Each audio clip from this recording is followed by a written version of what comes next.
La chaîne de la rédemption. Radio La Voix Sainte. Il est 21h. Radio La Voix Sainte. 88.3 FM. Radio La Voix Sainte. La chaîne de la rédemption.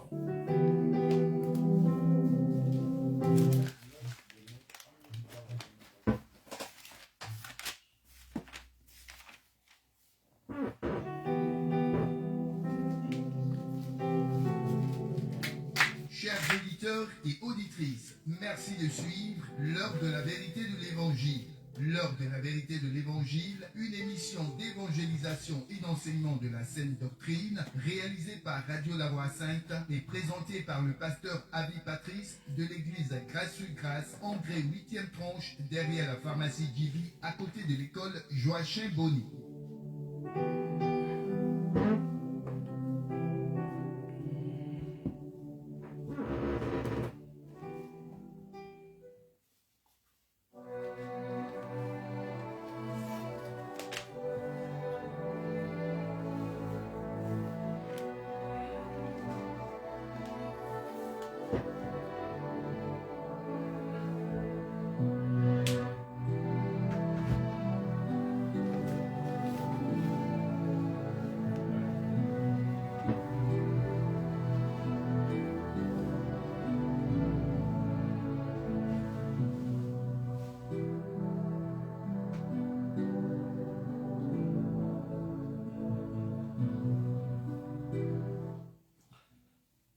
Cependant, ce sont mes meurtrissures qu'il a portées.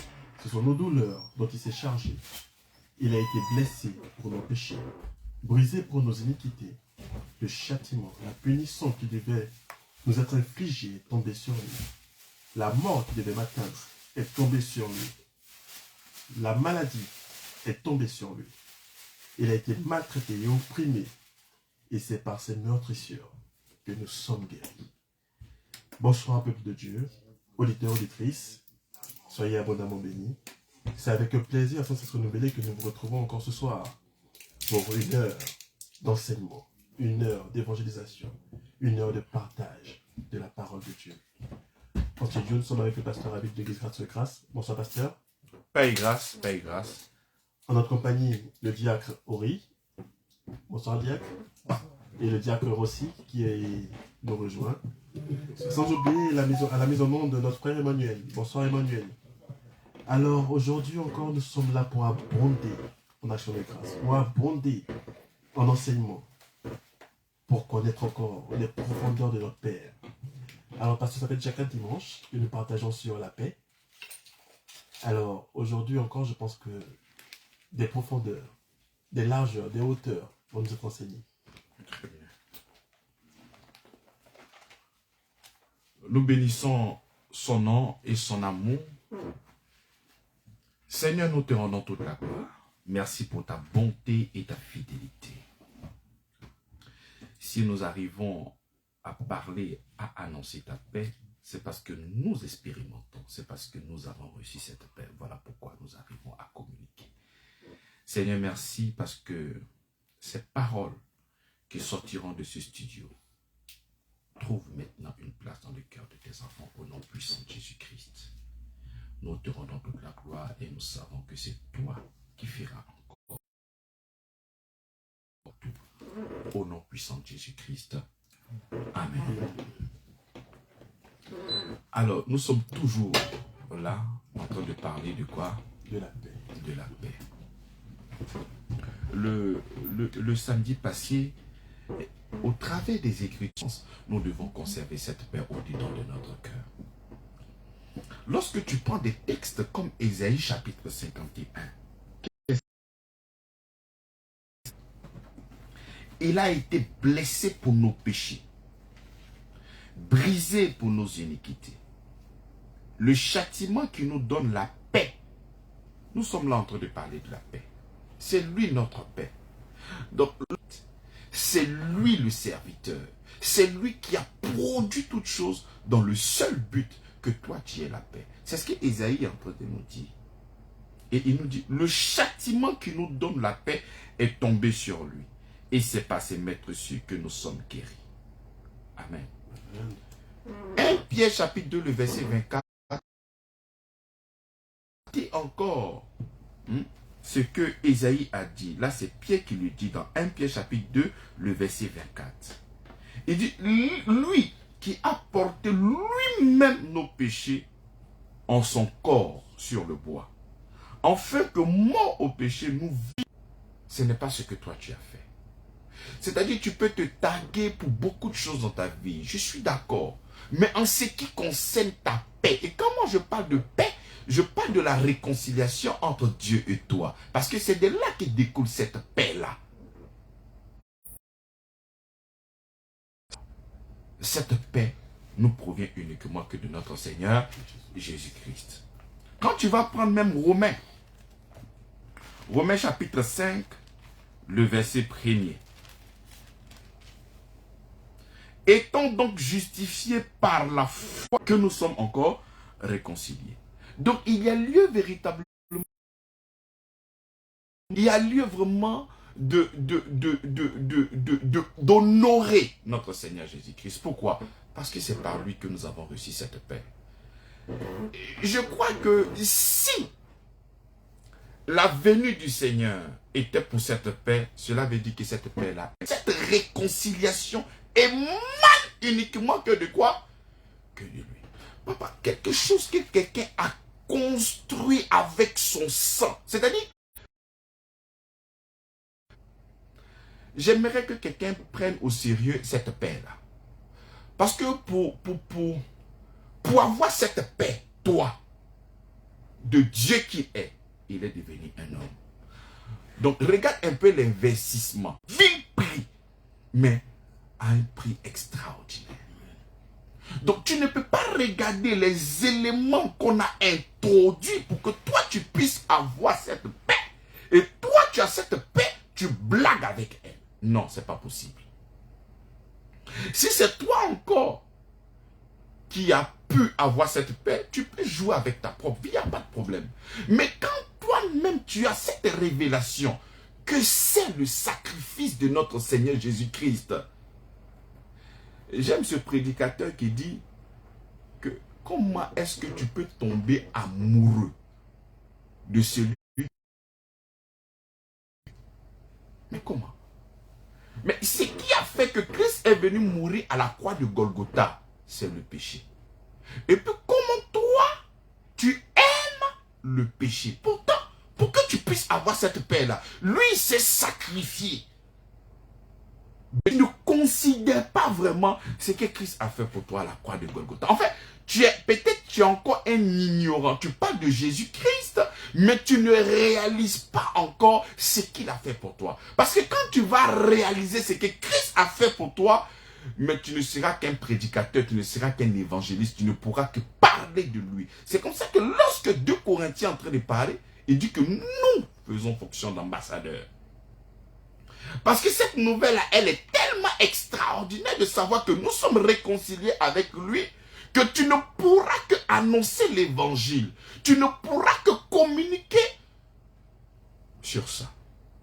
Christ est notre réconciliation. Christ est notre paix. Voici ce qu'il a fait. Voici ce qu'il a fait. Lorsque tu es sérieux dans ta vie et que tu réalises le travail que mais tu ne pourras que parler de ça. Tu vois, quand quelqu'un vient d'être délivré, par exemple, tu as cherché, tu étais longtemps peut-être, tu avais une maladie chronique, pendant près de 50 ans, tu souffrais. Et du jour au lendemain, tu trouves un médicament qui te guérit. Mais tu es prêt à faire la promotion de ça. Ah, c'est ce médicament. Ah, c'est ce médicament. Ah, c'est ce médicament. Cette paix que nous avons tant désirée, ce n'est ni par tes efforts, ce n'est ni par ton jeûne, ce n'est ni par ce que toi tu fais. Enfin d'avoir cette paix. Mais c'est lui qui l'a fait pour toi. Et lorsque tu réalises cette paix, tu ne pourras que le célébrer, le magnifier. Regarde, même quand tu continues au verset 25, dit car vous étiez comme des bébés errants. Mais maintenant, vous êtes retournés vers le pasteur et le gardien de vos âmes. Donc, qui est le gardien de ton âme? C'est notre Seigneur. Donc, c'est lui-là même. Tu es en train de proclamer avec moi, là où tu m'écoutes, là peut-être à la radio, ou tu me regarderas peut-être sur Facebook après. Tu confesses et tu conviens avec moi que Jésus est le gardien de ton âme. Donc, si toi, tu as cette conscience que Jésus est le gardien de ton âme, et comment est-ce que toi, tu arrives à avoir peur? L'ennemi arrive à voler ta peur en te disant qu'il va te tuer. Et si toi, tu proclames que le Seigneur est vraiment le gardien de ton âme, mais comment est-ce que le diable va venir t'atteindre? En fait, il y a des gens qui proclament la parole de Dieu, mais qui n'arrivent pas à voir la profondeur de ces écritures, la profondeur de ces versets. Je proclame, moi, que Jésus est le gardien de mon âme. Et on vient t'appeler pour te dire que le sorcier du village dit qu'il va te tuer et il arrive à voler ta paix. Mais où est la conscience que Jésus est le gardien de ton âme? Ça veut dire que Jésus n'est plus le gardien de ton âme si tu as peur. Ou encore, où Jésus serait incapable de te protéger face à un assaut des sorciers. Soit tu as oublié que Jésus est le gardien de ton âme, ça c'est de un, ou de deux, face aux assauts des sorciers, je ne pense pas que Christ pourrait tenir.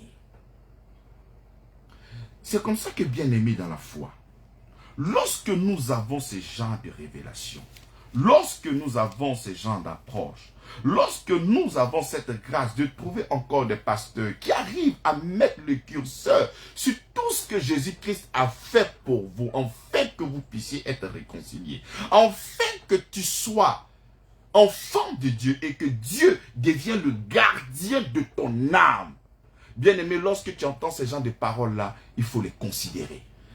C'est comme ça que lorsque tu prends et je vous exhorte donc, moi, le prisonnier, et dis-moi le prisonnier dans le Seigneur, à marcher d'une manière digne de la vocation qui vous a été adressée. Comme si nous avons un Dieu qui est incapable. Il dit, en considérant tout ce que Dieu a fait pour nous, la question que j'aimerais te poser, est-ce que tu considères vraiment tout ce que Dieu a fait pour toi?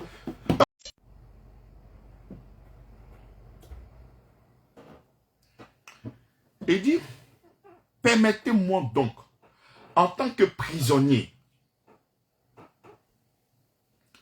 permettez-moi donc, en tant que prisonnier du Seigneur, de vous adresser d'instances recommandations. Conduisez-vous d'une manière digne de l'appel qui vous a été adressé.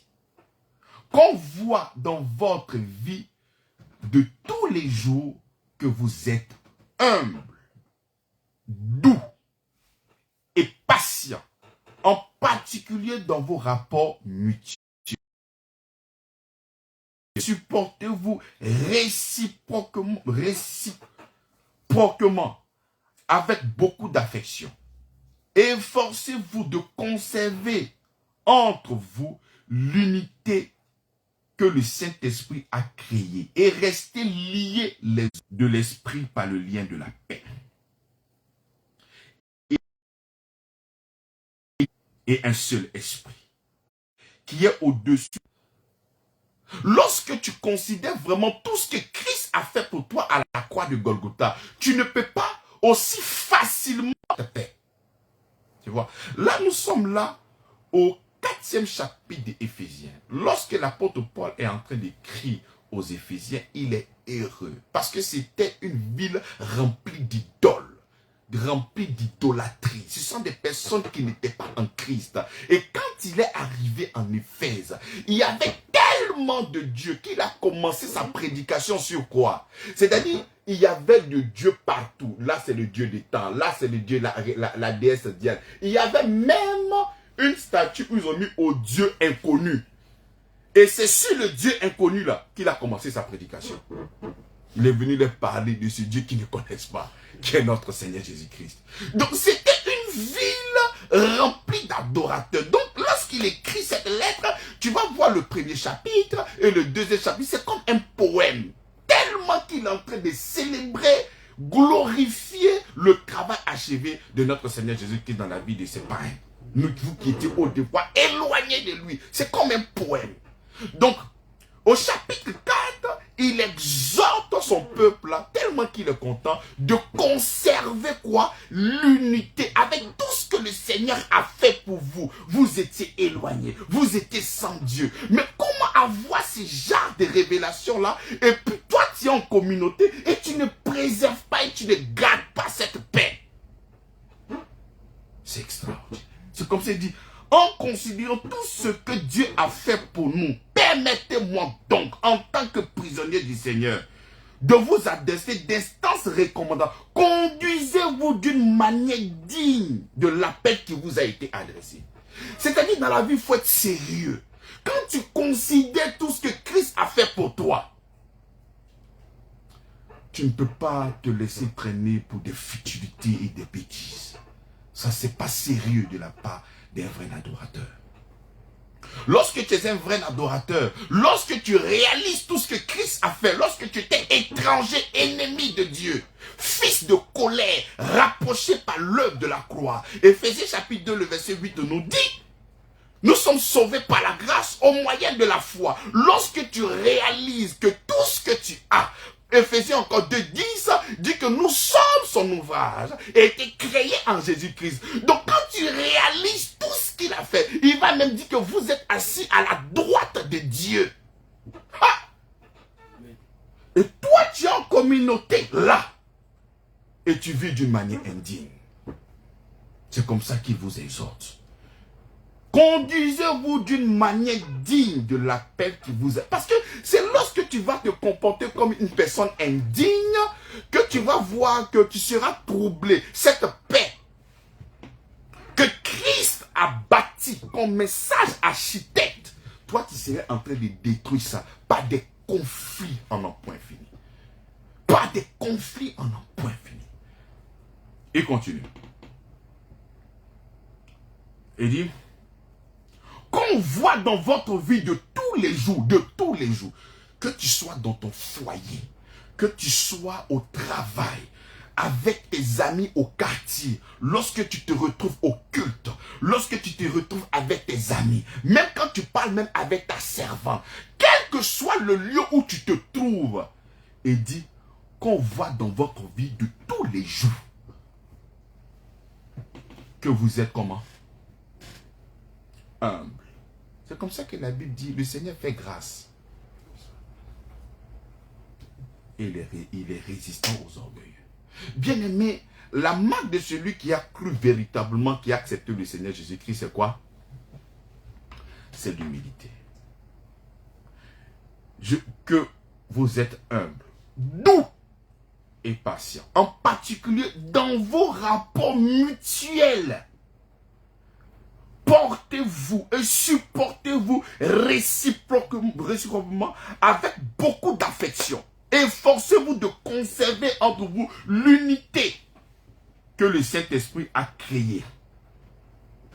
Tu sais, lorsque tu réalises tout ce que le Seigneur Jésus-Christ a fait pour toi, tu ne peux plus être un homme de colère. Mais tu es un homme de quoi? De paix. Lorsque tu réalises tout ce que le Seigneur a fait, tu ne peux plus être un homme distrait. Mais tu deviens un homme commun, sérieux. Lorsque tu réalises tout ce que le Seigneur a fait pour toi, tu ne peux plus être un homme où on te localise seulement que dans le mensonge. Toi, tu es comment maintenant? Tu es dans la vérité. Lorsque tu réalises tout ce que le Seigneur a fait pour toi, tu ne peux plus être dans le vol, mais tu es dans la générosité. Lorsque tu réalises tout ce que le Seigneur a fait pour toi, tu ne peux plus être dans le commérage, tu es dans l'encouragement. Lorsque tu réalises tout ce que le Seigneur a fait pour toi, on ne peut plus te trouver dans la revanche, mais on te trouve dans quoi? Dans le pardon.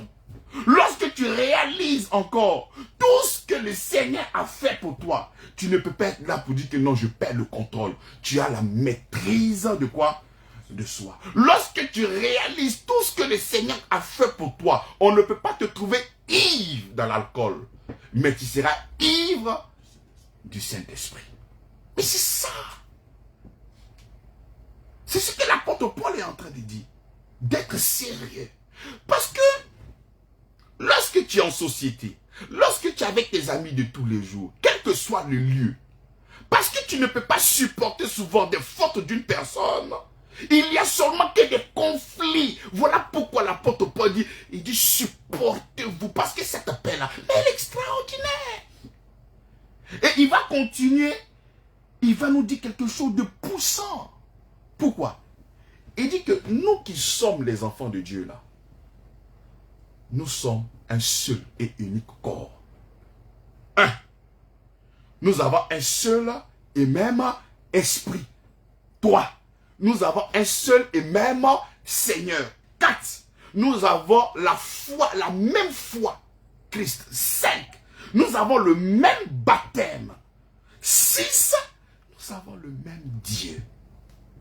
Il est en train de parler de quoi? De l'unité de la foi. Donc, si toi, nous avons le même corps, nous avons le même esprit, nous avons le même Père, nous avons le même Seigneur, mais qu'est-ce que toi et moi on ne pourra pas supporter en fait de garder cette paix-là? Comment? Là, l'apôtre Paul, quand tu arrives au verset chapitre 4, il est en train de nous exhorter. Tu vois, comme un père qui parle à ses enfants. C'est lui qui a engendré ce peuple-là. Par quoi? Par l'évangile. Il dit, il éprouve encore les douleurs de quoi? De l'enfantement. Donc, il vient encore apporter quoi? L'évangile. Et c'est lui après encore qui exhorte ses enfants. Voici comment que vous devez marcher d'une manière comment? D'une manière digne, d'une manière humble. Afin de faire quoi? Afin de conserver cette paix. Le diable, comme je disais le samedi passé, sa vie, c'est-à-dire ici on pouvait parler en termes de son existence, c'est de te voler. C'est un voleur. Il ne veut pas te voir heureux. Il ne veut pas voir tes projets se réaliser. C'est comme ça que même celui avec qui tu travailles là, peut-être qu'il y a une grâce que tu vas recevoir dans les mains de ton patron.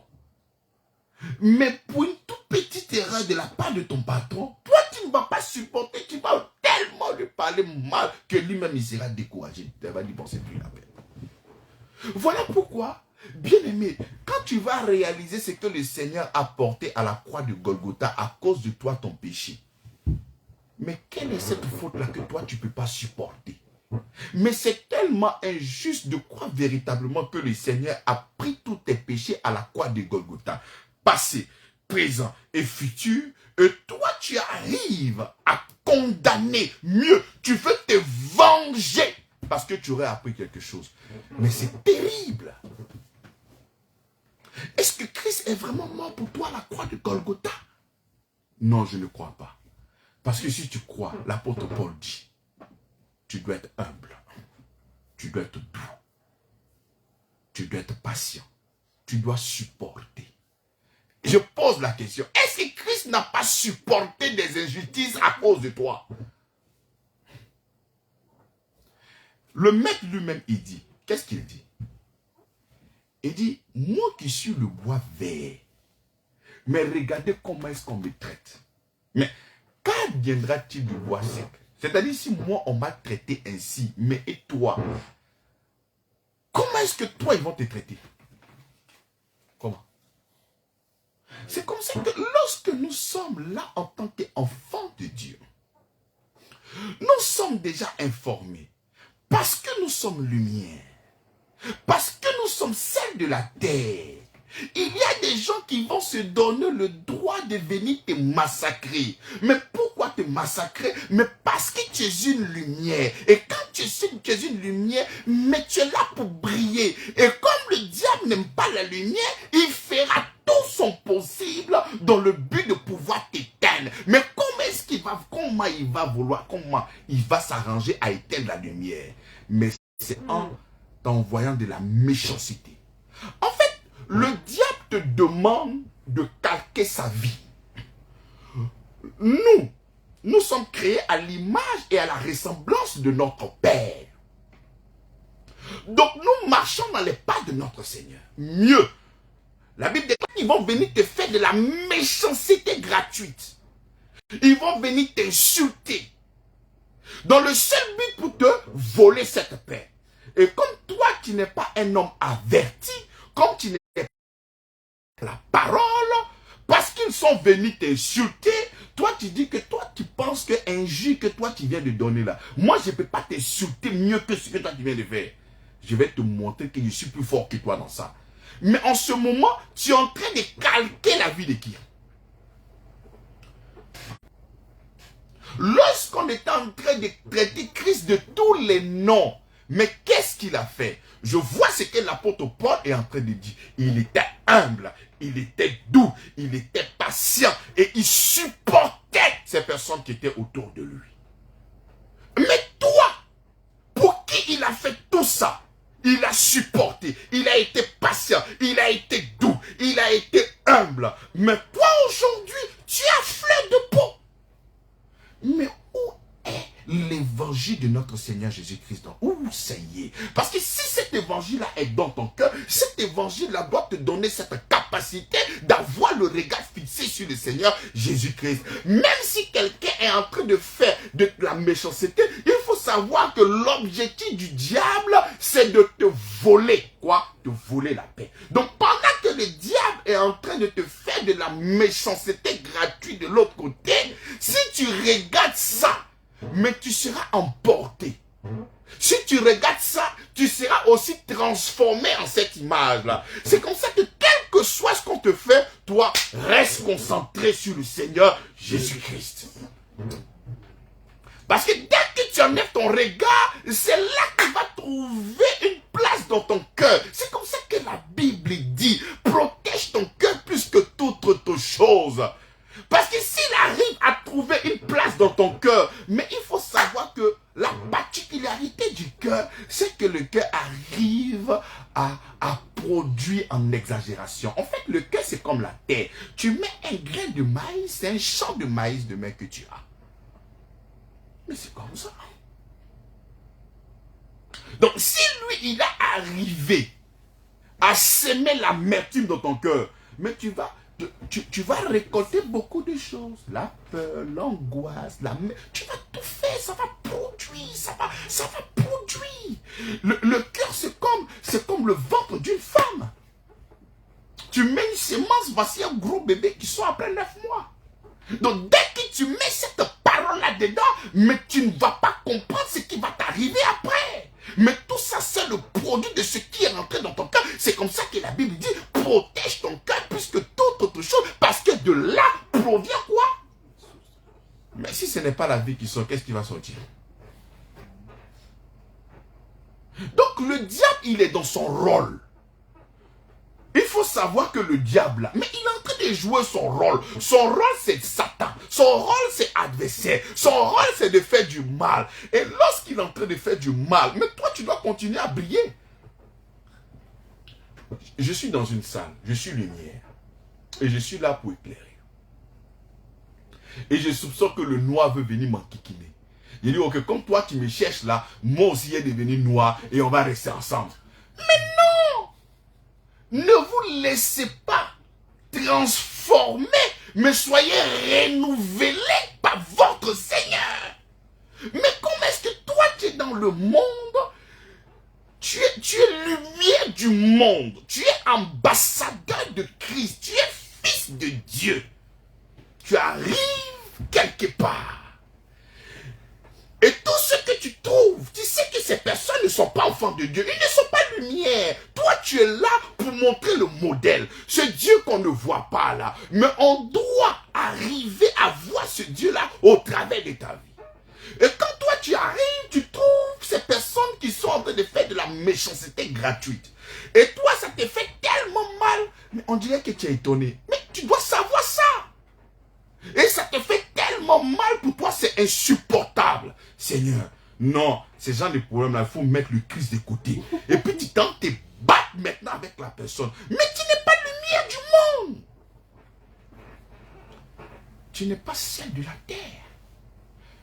Soyez mes imitateurs comme je le suis de Christ.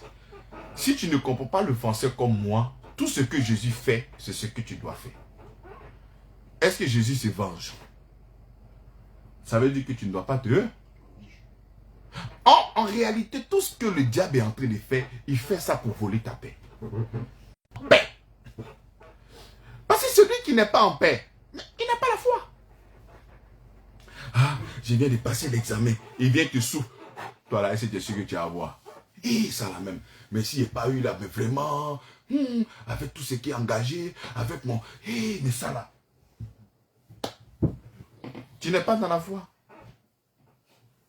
Il a volé. Mais pourtant, tu dois recevoir tout par la foi. C'est par la foi que tu reçois tout.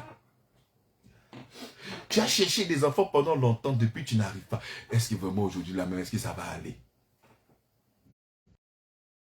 Il déclare que le juste vivra par la foi. C'est-à-dire le mot, là où toi tu dois vivre, on appelle ça la foi. Et comme le diable sait que par la foi, tu reçois tout du Seigneur, il doit tout faire pour te voler ça. Et il te vole comment? En créant toutes ces choses autour de toi. Et tu n'arrives pas de la mer. Il dit, ne croyez pas que cette personne recevra quelque chose de la part du Seigneur.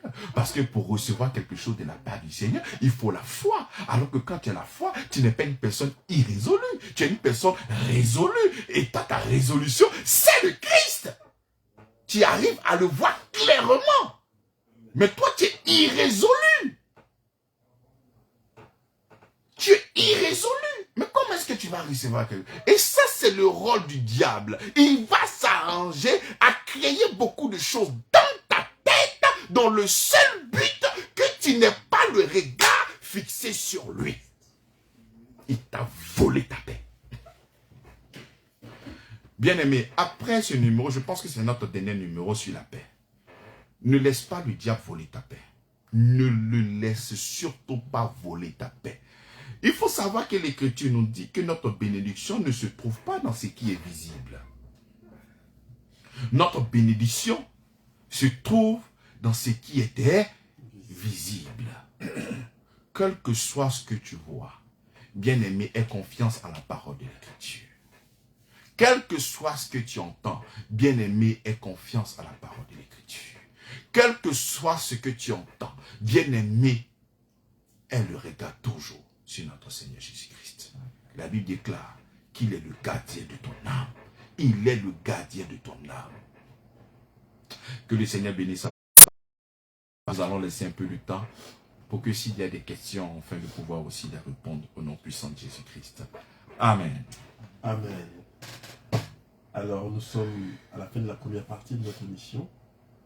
Nous débutons immédiatement la deuxième partie qui consiste à vos appels, à vos questions, nos émissions, tous les enseignements, toutes les émissions que nous avons faites sur notre plateforme YouTube. Église Grâce sur YouTube.